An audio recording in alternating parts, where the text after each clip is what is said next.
SYNDI'Sport, man. SYNDI.Sports. It's your boy. Rome like the city, January 14th, 2026. Yesterday was actually a pretty good game. We cleared over about 75% of our choices. Um, I'm happy. Uh, I hope you guys are happy too. I hope you guys followed our choices. I'm not really too good at small talk, so I won't waste no more time. I say this every day, for sure. First best choice of the day. Pascal Siakam, 20 plus points. All they play the Raptors. The Raptors are his old team, and it's just a welcome home game for him. I don't see nobody on the Raptors that can keep up with him for the whole 4 quarters. And as long as this remains competitive, I see him covering this probably by like middle or the end of the fourth quarter for sure. And then on the other side of that spectrum, we are going to take Brandon Ingram, points plus rebounds. He leads his team in points per game. And same with the Pacers. I don't see nobody on the Pacers that can hold him consistently for 4 straight quarters.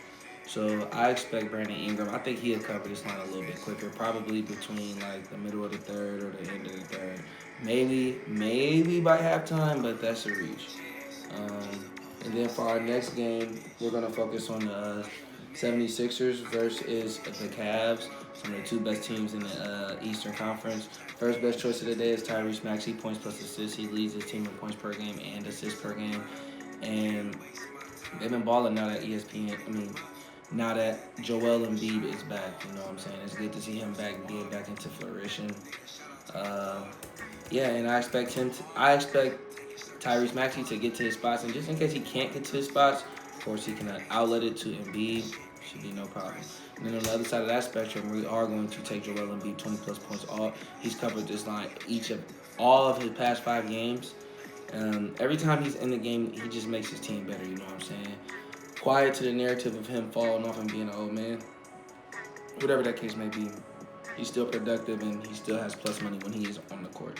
So I expect him to get 20 plus points. And like the Cavs, they got bigs, but they thin bigs. You know what I'm saying? Jared Allen, Evan Mobley, they some little bigs. They not really bigs. They just some thin bigs.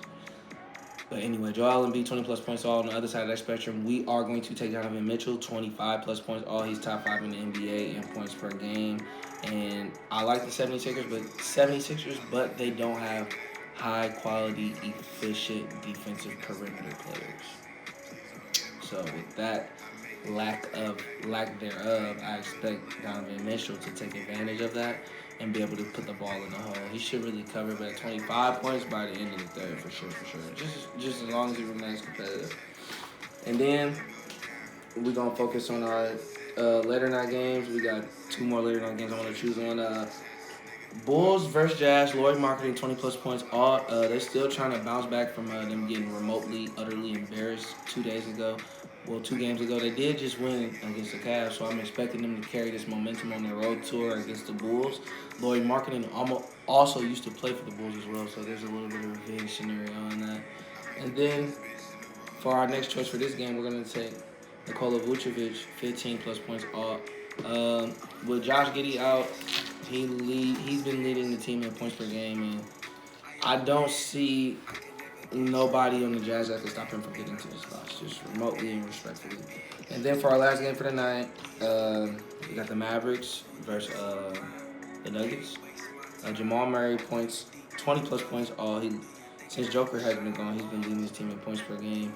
We could take his PA, but given the fact that I feel like Dallas has better forwards and centers than Golden State at the moment, I feel like the best way for Golden State to have an opportunity to win is just if Jamal just attacks the hole. And I feel like the coaching staff knows that, and I feel like he knows that too. So I expect them to do that. He could probably cover 20 points probably by like middle or end of the third for real. Then on the other side of that spectrum, we're going to take Cooper Flag, 20 plus points all. He leads his team in points per game, and he's covered this line 3 out of the past 5 games.